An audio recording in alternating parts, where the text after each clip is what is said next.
Kā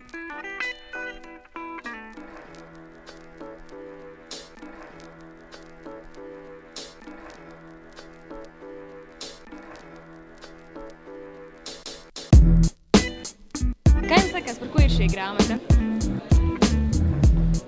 Es domāju, ka šī grāmata ir par Evelīnu kā personību, par viņas veidu, kā viņa redz pasauli.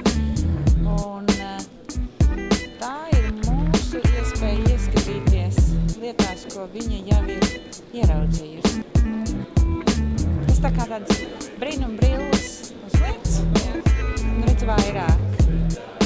Varbūt mūsu dzīves būtības meklējumi.